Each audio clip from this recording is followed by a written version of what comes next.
how do you view this ceasefire? I mean, Trump is trying to make it sound like everything's been resolved. The US has destroyed Iran's nuclear program as we know it, and it's all fine and good. But it's looking like that's not the case, and it does not appear that anything has actually been resolved here. No, U.S. intel is now doing the controlled leaks to the Western media, CNN, and the like, saying that there has been no destruction of Iran's nuclear program, and it's a civilian nuclear program. People need to understand this, but the point of that could be twofold. On the one hand, it could be that they want to make the Trump administration look as if it's weaker than the Trump administration says it is, and it's likely entirely truthful. And many have been saying that this is highly likely, that no amount of U.S. strikes can destroy Fordo. And that, of course, we've been saying for a long time on my program that U.S. military prowess is not really what it once was. So the fact that these nuclear sites are not destroyed is not so surprising. But on the other hand, it could be another excuse to use this nuclear capabilities of Iran pretext again in the future. And I think people should understand that that very well could be the case, given that Iran isn't going to give up its civilian nuclear program. It's not going to give up its right of enrichment. This is a red line for Iran. And so this foolish and phony pretext to escalate war with Iran is going to remain. In terms of the ceasefire, I don't have the same alarm. A lot of people, and I understand where it comes from, were very angry, very confused about why Iran would cease Operation True Promise 3 just when it looked like Israeli air defenses were about to run out. Israel was on the ropes militarily, in the sense that these missile strikes were becoming more and more effective the more that Iran launched them.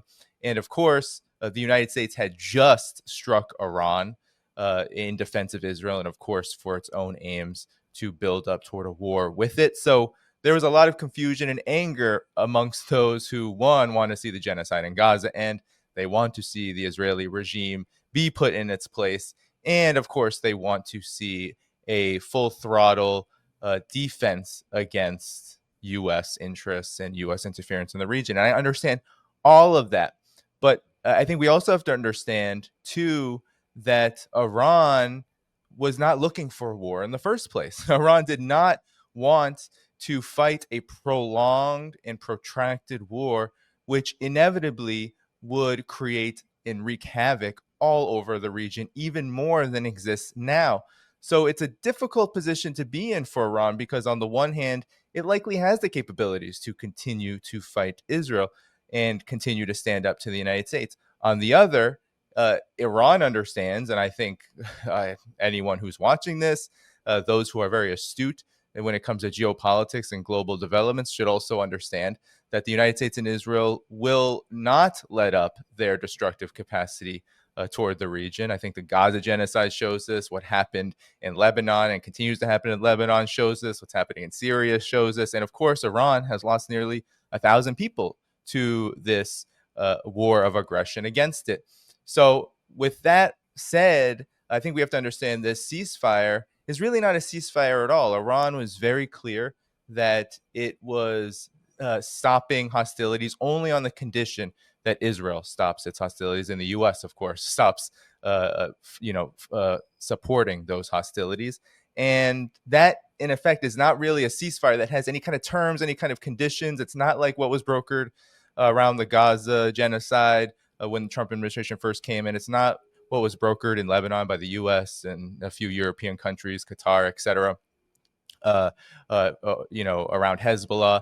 Those terms don't exist. Really, all this is a pause that is completely conditional on Israel stopping its aggressive maneuvers against Iran.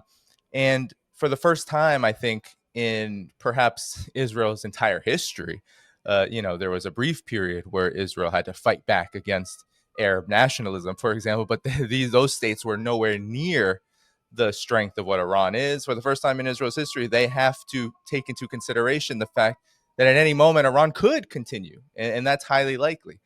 So all that is to say is that's how I view this. It's a temporary pause.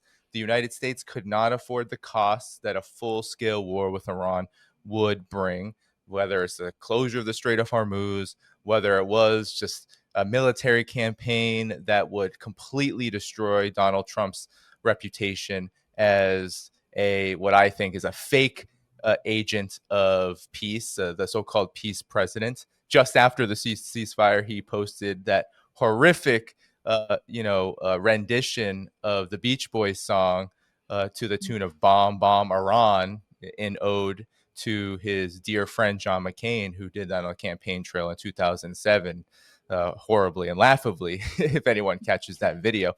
But all of this for me is to say that there's a lot of elements here going on, a lot of factors to consider when it comes to why the hostilities have, for now, been scaled back and there's been a cessation of hostilities.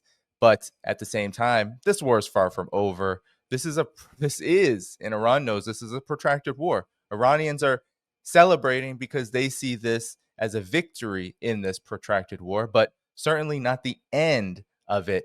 So that's how I see this ceasefire at this time. How do you view the current position that we're in right now, and kind of how Iran is treading carefully? On one hand, they're sitting there saying, hey, we want to follow international law, right? We want for there to be some sort of a deal, or at least that's what they've said previously. But then on the other hand, they can't trust anyone around them.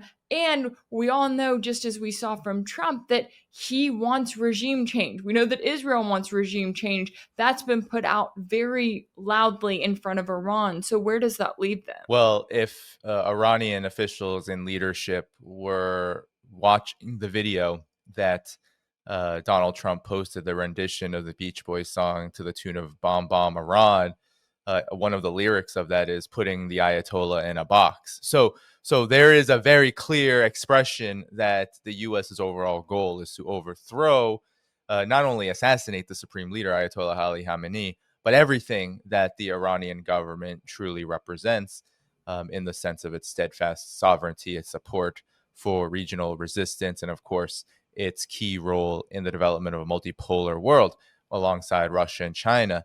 So that it should be communicated very clearly. I'm not an expert on Iranian internal politics, and it's quite clear that it's complex and that there are divisions and disagreements, just like in any other society. But there is also, as you said, a tightrope that needs to be walked here for Iran and really any country that's trying to both survive and operate in a world where U.S. hegemony is dying, but it's dangerously dying. It is incredibly aggressive, and it's one that is not afraid to exhaust itself in order to maintain whatever it has left in full spectrum dominance. So Iran has been for many years now, even into and only up to this, escalation of warfare against it that happened earlier in June. It has been attempting to both, one, use negotiations as a platform to show the world that it is interested in following the nuclear proliferation treaty, that it's interested in using dialogue to ensure that it meets the national interests of Iran. People tend to forget that it's not just about negotiating or trusting the United States. It's about the fact that Iran is under heavy sanctions from the US. And if it can get any leverage at all to end those sanctions, regardless of the trust, it sets a political precedent that is useful to Iran, even if temporarily. Gives Iran time, as we have seen in Operation True Promise 3, to develop the capabilities to defend itself should things go awry. So a lot of what Iran attempts to do is to buy time for itself to not only survive, but to develop forward so that when acts of aggression like we saw in the so-called 12-day war happen, it is capable of weathering the storm. People also tend to forget that this is kind of an unprecedented conflict in recent history, really since the advent of the multipolar world, in the sense that Iran, as being seen as maybe the weakest link of the three main powers in this new emerging world order led by China and Russia, while the West sees Iran as the weakest link, Iran just showed that it is actually quite strong and that it is able to weather what was an unprecedented act of aggression that started inside of Iran. It started with, it wasn't the Israeli warplanes did not fly over Iran and start dropping bombs. That wasn't what happened. There were literal operations from the Mossad, the U.S., that have been built up for many years to sabotage Iran's, defensive capabilities, and that's how they struck. They struck with drones inside of its territory, and while that shows a major problem Iran has to solve, the fact it was able to weather it has sent a strong message that those tactics aren't necessarily going to lead to regime change. So Iran is seeing this, of course, as a victory, but likely a temporary one that will require, of course, and Pezeshkian said this for all the criticism against him in his speech to the Iranian people. He said, we need to review what went well and what went badly. So here, the lessons of this conflict must be borne out. On the one hand, it's obvious that Iran has built up a very impressive capacity, especially around ballistic missiles, to be able to fight back and to basically hit Israel wherever it wants. I don't even believe it scratched its total capacity, despite all of the bluster that pro-Israeli, pro-American types have been spreading all across the social media sphere. Iran has said that it hadn't even dipped into really what is its war-ready arsenal. So we haven't seen its full capacity. But at the same time, I think there are many lessons. For example, the fact that Iran's air defenses, for a country of its stature, of its development, of what it has had gone through, it's impressive. Yes, 900 plus people died, but that is nothing compared to what Israel has done in Lebanon, and of course to what it's done against Palestine, which of course has no state. So Iran has to, of course, be considering how do they improve that situation? How do they ensure that, yes, 900 people do not die in a matter of less than 2 weeks because of U.S. and Israeli aggression? It's a difficult question. It's a difficult thing to pursue, though, because now it's about, okay, who do you go to? Do you get into a deeper alliance with Russia? The defense minister of Iran is in China right now. Is that what they're discussing? It's unclear, but this is really, given the nature of war, what the U.S. and Israel can do to Iran. This is the biggest, I think, glaring lesson, is that the skies of Iran are not going to be safe because they're unfortunately surrounded by states that can't be trusted. For example, Azerbaijan was allowing Israel to use its airspace.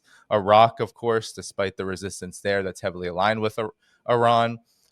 Their political system is not strong enough and capable enough to assert sovereignty over Israel. So they were using Iraqi airspace to hit Western Iran. That has to, I'm sure that's part of the calculations on how now to regroup, knowing that, of course, the United States and Israel are going to be regrouping. And at some point in the future, when it is politically expedient, this will reemerge. And how it reemerges could be even more dangerous, could be even more violent and brutal than what we even saw here. When it comes to the position that Israel's in right now, as you were noting earlier, they're still continuing on this genocide against the Palestinians. They're killing dozens of Palestinians on a near daily basis. They're also continuing to bomb Lebanon. I mean, they've violated that quote unquote ceasefire almost every day there. And I know that there has been some frustration from people online, right? They thought that Iran should have said, okay, we'll have a ceasefire, but you have to stop bombing Gaza first. And because that didn't happen, because Iran was more, focused on their direct conflict with Israel, there is kind of some frustration there. But how do you view the position that Israel and the US are in? Obviously, the Iranian government did not magically crumble, but now Israel's having to contend with all of this destruction and the fact that it has waged this regional war and continued to escalate. And it's not able to handle the response and the retaliation that it's getting in return. Well, it's a very good question. And I truly do believe that this so-called 12-day war led by the United States and Israel has really been incredibly detrimental to the future of the Israeli colony, the Zionist colony. And a big reason for this, of course, is that Israel has learned that it does not have the capabilities to ensure that the colony is safe from Iranian retaliation against its aggressive maneuvers on the Islamic Republic of Iran. That it is not invincible, and now, unlike, for example, what happened on October 7th, unlike the even the Yemeni attacks, retaliations in solidarity with Palestine, even Hezbollah, when it was fighting directly with Israel. Now you have a state that has the capacity to cause immense destruction to the cities of the Israeli colony, and so that has sent direct. It's far beyond psychological now. It is a material reality for the Zionists, for the settlers, that they are actually not safe. It is not simply a Yemeni hypersonic missile landing outside of Ben Gurion Airport and causing all the pandemonium and the sirens. Now these sirens have been backed up with literal destruction, people losing their homes, their businesses, their lives, military headquarters, facilities, the Mossad, the Weizmann Institute, on and on and on, all of these, the Haifa port, all of these places that were hit directly by Iranian missiles have demonstrated to Israelis themselves that they have bit off more than they can chew. And so we heard Benjamin Netanyahu right after the ceasefire, oh, time to go back to Gaza, because that's where right now Netanyahu and Israel's leadership see the possibilities of continuing on the fight, because at this time Israel is in this mode of desperate expansion. It sees its time is really running out. The world views Israel as a pariah.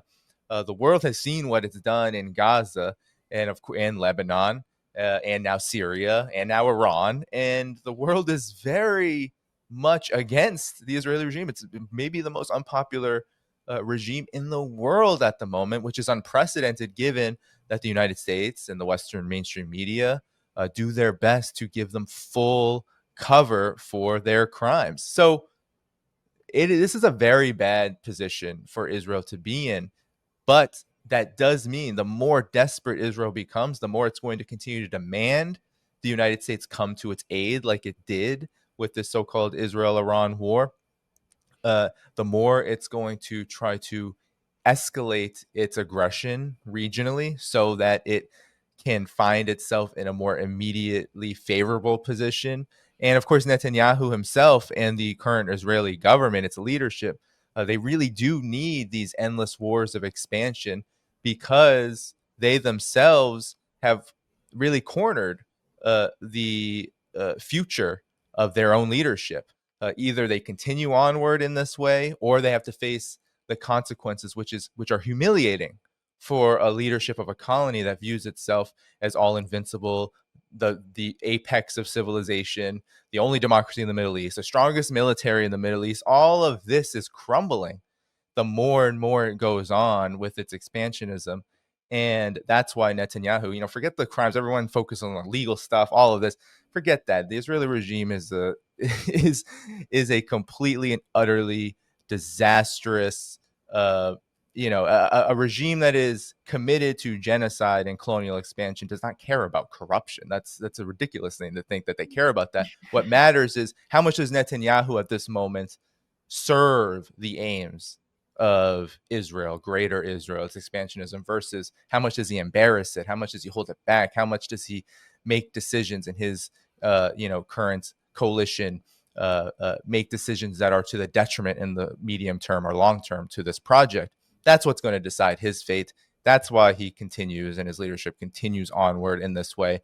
But as we saw with Iran, you play with fire, you might very well get burned. And Israel got burned very hard here in the short term. The risk, though, and this is why Iran and, of course, the rest of the multipolar world is always watching how the imperial powers, the U.S., and now, as our friend Loki would say, imperial Israel, how they behave, how they think about things, is not so much about their own stability, but how quickly they can, how long they can enact the maximum amount of suffering and pain upon their adversaries and targets so that they eventually collapse.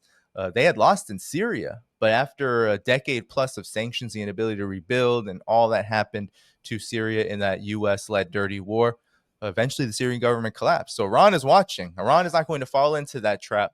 Of course, the rest of the multipolar world, led by Russia and China, also has to be watching this too. But that's where the risk is the U.S. and Israel, for all of their limitations, they are committed to, if it destroys themselves, they'll do it anyway, in the hopes that they will be allowed to. And I think this is where the message to ordinary Americans, to people in the United States, to people in the West has to be very clear that this isn't going to end on its own. You shouldn't be relying on Iran to end aggression that is being done by your own government.